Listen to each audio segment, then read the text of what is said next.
Hello बच्चों, आज के इस वीडियो लेक्चर में हम लोग एकदम सीखने वाले हैं कक्षा 10 रसायन विज्ञान के यूनिट नंबर 1 के 12 से लेकर 20 तक के प्रश्नों का उत्तर यानी कि सॉल्यूशन। वीडियो क्लास तक बने रहिए, आपको एकदम पूरा समझ में आने वाला है। जैसे 12 नंबर प्रश्न ये कह रहा है, उन वियोजन अभिक्रियाओं के एक एक समीकरण लिखिए जिनमें ऊष्मा, प्रकाश एवं विद्युत के रूप में ऊर्जा दी जाती है। यानी कि उन वियोजन अभिक्रियाओं को उदाहरण लिखना है जिसमें रासायनिक अभिक्रिया को ऊर्जा जो दिया जाता है विद्युत के रूप में दिया जाता है, ऊष्मा के रूप में दिया जाता है, प्रकाश के रूप में दिया जाता है, ये सब का उदाहरण लिखना है। जैसे आप देख रहे हैं ऊष्मा द्वारा वियोजन, जब सोडियम बाइकार्बोनेट को जब हम लोग ऊष्मा देते हैं मतलब इसको गर्म करते हैं तो होता है क्या कि सोडियम कार्बोनेट जल और कार्बन डाइऑक्साइड में क्या हो जाता है, अपघटित हो जाता है। ठीक ना। रिएक्शन देखिए बैलेंस है, Na2 सोडियम 2 हो गया, हाइड्रोजन 2 ठो, हाइड्रोजन जल में 2 ठो हो गया, ऑक्सीजन देखिए ऑक्सीजन 3 दूना 6, 3 ठो यहाँ है, 1 यहाँ, कितना हुआ 4 और 2 6, कार्बन 2, कार्बन 1 ठो यहाँ 1 ठो यहाँ, इतना हो गया 2 हो गया। प्रकाश द्वारा वियोजन, जब सिल्वर क्लोराइड को सूर्य के प्रकाश में जब रखा जाता है तो यह सिल्वर और क्लोरीन में क्या हो जाता है, अपघटित हो जाता है, बेचारा टूट जाता है। ठीक ना। तो बैलेंस करने के लिए हम यहाँ 2 से गुणा कर देंगे, फिर यहाँ भी 2 से गुणा करेंगे क्योंकि सिल्वर क्या है 2, तो सिल्वर 2, क्लोरीन 2, तो क्लोरीन 2 हो गया।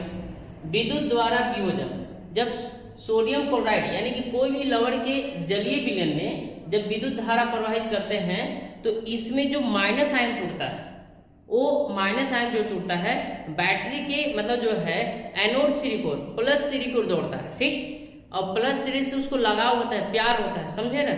और जो इसमें जो धनायन होता है जिसके पास इलेक्ट्रॉनों की कमी होती है उसको जो है कैथोड से लगा होता है यानी कि माइनस सिरे से लगा होता है, वो माइनस की ओर जाएगा।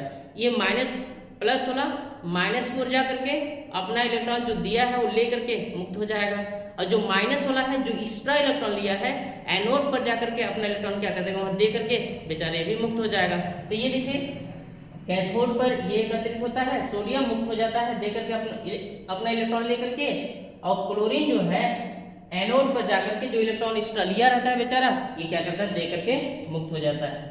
फिर उसके बाद आता है 13 नंबर प्रश्न, विस्थापन एवं द्विविस्थापन अभिक्रियाओं में क्या अंतर होता है। इन अभिक्रियाओं के एक एक समीकरण लिखना है, मतलब एक समीकरण लिखना है। तो विस्थापन अभिक्रिया क्या होता है, जैसे कोई सक्रिय तत्व है और सक्रिय तत्व को कम सक्रिय, जैसे इसका उदाहरण लिख सकते हैं, देख सकते हैं। जैसे मान लीजिए A और BC एक यौगिक है, अब यहाँ पे AB प्लस है, AB प्लस है, A माइनस है, यानी कि देखिए यानी कि माइनस वाला एगो है, मतलब माइनस वाला एगो है और प्लस वाला 2 है, यानी कि दोनों प्लस को माइनस होना चाहिए, मतलब वस्तु एक है उसको चाहने वाले 2 लोग हैं, यानी कि वस्तु उसका होगा जो ज्यादा पावरफुल होगा अर्थात जो ज्यादा सक्रिय होगा। अगर ये ज्यादा सक्रिय होगा तो ये क्या करेगा, बी को हटा देगा और बी का स्थान स्वयं ले लेगा, तो AC हो जाएगा और बी अलग हो जाएगा। तो इसी को कहते हैं विस्थापन अभिक्रिया, यानी कि वह रासायनिक अभिक्रिया जिसमें कोई तत्व किसी यौगिक के कम सक्रिय तत्व को हटा करके उसका स्थान स्वयं ग्रहण कर लेता है, तो उसे कहते हैं हम लोग विस्थापन अभिक्रिया। यानी कि वह अभिक्रिया जिसमें कोई तत्व किसी यौगिक के कम सक्रिय तत्व को उस यौगिक से हटाकर उसका स्थान स्वयं ग्रहण कर लेता है, तो उसे विस्थापन अभिक्रिया कहते हैं। अब द्विविस्थापन क्या होता है, यानी कि द्विविस्थापन मतलब दोनों का आयन, जैसे कोई रासायनिक अभिक्रिया है और रासायनिक अभिक्रिया में उसके अभिकारक के आयन के अदले बदले होने से मतलब आयन बदल जा रहा है ऐसे, तो जो रासायनिक अभिक्रिया होती है उसे हम लोग क्या कहते हैं, द्विविस्थापन अभिक्रिया। और जब आयन अदला बदले होंगे तो नए उत्पाद का निर्माण होगा, यानी कि इसकी परिभाषा क्या लिख सकते हैं, वह अभिक्रिया जिसमें अभिकारकों के आयनों को आपस में बदलने से नए उत्पादों का निर्माण होता है, तो उसे द्विविस्थापन अभिक्रिया कहते हैं। जैसे द्विविस्थापन अभिक्रिया का उदाहरण आप देख सकते हैं, जैसे बेरियम क्लोराइड की क्रिया अगर सोडियम सल्फेट से कर दी जाए ऐसे, तो बेरियम क्लोराइड विलयन की क्रिया सोडियम सल्फेट के विलयन से जब कर दी जाती है तो इसके आयन बदल जाते हैं। देखिए Cl किसके साथ है, डी के साथ तो Na के साथ चल जाएगा, तो हो जाएगा NaCl। और SO फिर किसके साथ, Na के साथ है, वो B के साथ चल जाएगा, हो जाएगा BaSO4। देखिए आयन बदल गया आपस में और नए उत्पादों का क्या हो गया, निर्माण हो गया। अब रिएक्शन बैलेंस करना है, सोडियम 2 तो 2 करने के लिए 2 से गुणा कर दीजिए, क्लोरीन भी 2 हुआ, क्लोरीन ऑलरेडी 2 है, बेरियम 1 SO4 1। तो इस तरह से 12 और 13 के उत्तर को आप बढ़िया से समझ सकते हैं। प्रश्न नंबर 14 की बात करें तो प्रश्न 14 का है सिल्वर के शोधन में, मतलब चांदी को शुद्ध करना है हमको, सिल्वर नाइट्रेट के विलयन से सिल्वर प्राप्त करने के लिए कॉपर धातु द्वारा विस्थापन किया जाता है, इस प्रक्रिया के लिए अभिक्रिया लिखिए।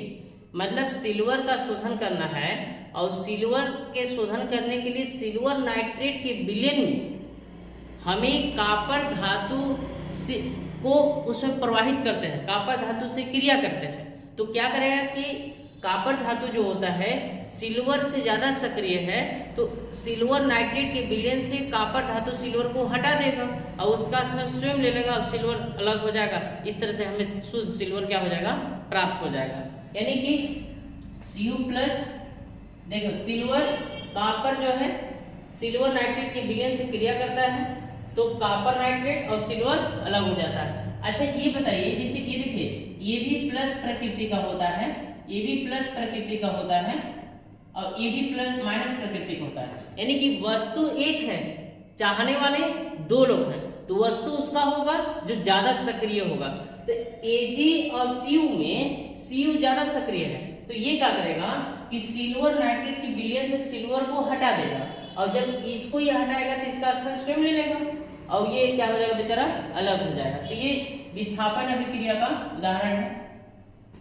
फिर अगला प्रश्न ये कर रहा है कि 15 नंबर अवक्षेपण से आप क्या समझते हैं, अवक्षेपण क्या से क्या सकते हैं। जब किसी रासायनिक अभिक्रिया में उत्पाद के रूप में कोई ठोस अविलेय मिले तो उस अभिक्रिया को कहते हैं अवक्षेपण अभिक्रिया। यानी कि अवक्षेपण वह अभिक्रिया जिसमें उत्पाद के रूप में कोई ठोस अविलेय पदार्थ का निर्माण होता है तो उसे अवक्षेपण अभिक्रिया कहते हैं। फिर उसके बाद 6वां नंबर प्रश्न कर रहा है कि ऑक्सीजन का योग और ह्रास के आधार पर निम्न पदों की व्याख्या कीजिए।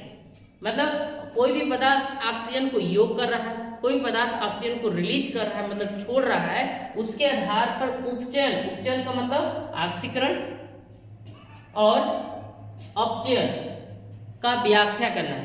ऑक्सीकरण में होता है कि ऑक्सीकरण में कोई भी पदार्थ ऑक्सीजन या ऋण विद्युतीय तत्वों से योग करता है, मतलब ऑक्सीजन ऋण विद्युतीय तत्वों को जोड़ता है, उसको कहते हैं ऑक्सीकरण या उपचयन। और अपचयन में क्या होता है, कोई भी रासायनिक अभिक्रिया में जो होता है कोई पदार्थ जो ऑक्सीजन को रिलीज करता है, मतलब वो छोड़ता है, उसको बाहर निकालता है, उसको कहते हैं अपचयन। यानी कि वह रासायनिक अभिक्रिया जिसमें कोई पदार्थ ऑक्सीजन ग्रहण करता है, मतलब ऑक्सीजन को एक्सेप्ट करता है, कहीं घूम रहा है निकम्मा की तरह तो उसको एक्सेप्ट कर लेगा ऐसे, तो उसको कहते हैं उपचयन या ऑक्सीकरण कहते हैं। जैसे जब कार्बन को वायु में जलाइएगा तो क्या बनेगा CO2। अब देखिए कार्बन एक पदार्थ है, ऑक्सीजन निकम्मा की तरह घूम रहा है, उसको एक्सेप्ट करके CO2 बना लिया। अब यहाँ देखिए सोडियम, देखिए सोडियम एक पदार्थ है और ऑक्सीजन को ग्रहण करके सोडियम ऑक्साइड बना लिया, ठीक है। अब अपचयन जस्ट उल्टा, यानी कि वह रासायनिक अभिक्रिया जिसमें कोई पदार्थ ऑक्सीजन ग्रहण करता है, बस ग्रहण का जगह पर क्या लिख दीजिएगा, त्याग करता है। क्या करता है, त्याग करता है, मतलब ऑक्सीजन छोड़ता है, उसे कहते हैं अपचयन अभिक्रिया। जैसे कॉपर ऑक्साइड है, वो कॉपर ऑक्साइड है, तो हाइड्रोजन और कार्बन को जो है ऑक्सीजन से बहुत ज्यादा प्यार होता है, अगर कहीं घूमते हुए देखेंगे तो तुरंत उससे क्या कर लेंगे, क्रिया कर लेंगे। अब ये क्या हुआ कि कॉपर के पास ऑक्सीजन था और ये हाइड्रोजन का ज्यादा लगा होता है ऑक्सीजन से, अब इसको किसी दूसरे के पास छोड़ेगा नहीं और तुरंत अपने आप को ग्रहण कर लेगा। अब देखिए ये बेचारा कॉपर जो है ऑक्सीजन को क्या कर दिया, त्याग कर दिया, ये क्या है, अपचयन। अब देखिए यहाँ देखिए जिंक ऑक्साइड में ऑक्सीजन है और कॉपर को मतलब कार्बन को ऑक्सीजन से बहुत ज्यादा लगा होता है। अब ये क्या करेगा कि यहाँ से ऑक्सीजन को क्या ग्रहण करके कार्बन मोनोऑक्साइड और जिंक बेचारा अलग हो गया। यानी कि ये देखिए ऑक्सीजन त्याग किए हैं और नीचे वाले रिएक्शन ऑक्सीजन त्याग किए हैं, ऊपर वाले में पदार्थ जो है ऑक्सीजन को क्या किए हैं, ग्रहण किए हैं। तो इस तरह से ही समझ सकते हैं। प्रश्न संख्या 17 की बात करें तो 17 ये कह रहा है कि एक भूरे रंग के चमकदार तत्व X को वायु की उपस्थिति में गर्म करने पर वह काले रंग का हो जाता है। ऐसे इस तत्व X तत्व एवं उस काले रंग के यौगिक का नाम बताइए। यानी कि एक भूरे रंग का चमकदार तत्व है, जब इसे वायु की उपस्थिति में जब गर्म करते हैं तो काले रंग का हो जाता है, ठीक ना। तो उस तत्व का नाम बताना है, उस काले रंग के यौगिक का नाम बताना है। यानी कि तत्व X है, क्योंकि कापर जो है भूरे रंग का होता है, जब इसको गर्म करते हैं तो कापर को गर्म करेगा तो काला हो जाएगा। तत्व X कापर है और काले रंग का यौगिक मतलब उसको जब जलाइएगा तो कापर का क्या बनाएगा, ऑक्साइड बनाएगा। तो यौगिक कापर ऑक्साइड है। उसका रिएक्शन देखिए, कापर भूरा रंग का तत्व है, जब वायु की उपस्थिति में जब क्रिया कराए मतलब वायु की उपस्थिति में जब इसको गर्म करें तो कापर ऑक्साइड बनाया जो काले रंग का होता है। ठीक आगे जा रहे हैं, लोहे की वस्तुओं को हम पेंट क्यों करते हैं। यानी कि लोहे की वस्तुओं को हम पेंट क्यों करते हैं।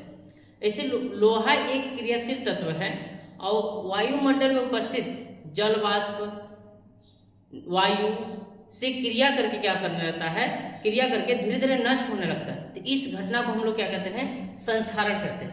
ऐसे में जैसे ये लोहा की एक वस्तु है ऐसे में, और ये कहने का है कि जब ये नमी वायु के जब संपर्क में आएगा तो ये क्या करने लगेगा, धीरे धीरे नष्ट होने लगेगा। तो इस क्रिया को हम लोग, इस घटना को कहते हैं संक्षारण, ठीक ना, जिसको जंग लगना भी कहते हैं, ठीक ना। तो इस पे जब हम पेंट चढ़ा देंगे तो ये जब पेंट चढ़ा देंगे तो इस लोहे के धातु का परत जो है, लेयर जो है वायु के संपर्क में नहीं होगा और जंग लगने से क्या हो जाएगा, बच जाएगा, ठीक ना। इस बात को लिख सकते हैं, लोहा वायुमंडल में उपस्थित नमी व वायु से क्रिया करके धीरे धीरे नष्ट होने लगता है। तो इस घटना को क्या कहते हैं, संक्षारण कहते हैं। जब लोहे की वस्तु पर जब हम लोहे के या लोहे पर पेंट चढ़ाते हैं तो लोहा की सतह वायु के संपर्क में नहीं रहता है, जिसके कारण संक्षारण की प्रक्रिया रुक जाती है और लोहा पर जंग नहीं लगता है। इसीलिए लोहे की वस्तु को हम क्या करते हैं, संक्षारण से बचाने के लिए क्या करते हैं, पेंट करते हैं। अगला प्रश्न क्या करें, तेल तथा वसायुक्त खाद्य पदार्थों को नाइट्रोजन से प्रभावित क्यों किया जाता है। जो खाने वाले पदार्थ होते हैं उसमें जो तेल होता है, जो वसा होता है, वो वायुमंडल में ऑक्सीजन के से मतलब जो है वायुमंडल में ऑक्सीजन से उपस्थित ऑक्सीजन से क्या कर लेता है, संयोग करने लगता है, यानी कि ऑक्सीकृत होने लगता है, ठीक ना। ऑक्सीकृत होने के बाद जो है कुछ घंटों बाद या कुछ दिनों बाद जो है उसकी बदली हुई गंध या स्वाद उत्पन्न करने लगते हैं। इसको कहते हैं विकृत गंधिता। अब उसी को हम एक मतलब जो है नाइट्रोजन युक्त क्षेत्र में जब रख देंगे तो वो वायु उसको पार करके नहीं आ पाएगा, यानी कि वायु डायरेक्ट वो खाद्य पदार्थ जो है वायु के संपर्क में नहीं होगा और जो खाने वाला पदार्थ है जल्दी से खराब नहीं होगा। यानी कि इसको लिख सकते हैं, खाद्य पदार्थों में उपस्थित तेल व वसा का ऑक्सीकरण होता है, जिससे खाद्य पदार्थों का स्वाद एवं गंध बदल जाते हैं।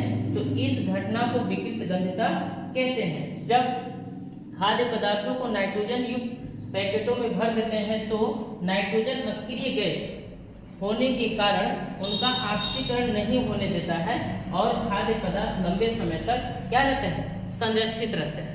तो इस तरह से आप 17, 18, 19 प्रश्नों को उत्तर समझ सकते हैं। यदि प्रश्न संख्या 20 की बात करें तो प्रश्न संख्या 20 ये कह रहा है, निम्न पदों का वर्णन कीजिए तथा प्रत्येक का एक एक उदाहरण दीजिए। संक्षारण व विकृत गंधिता।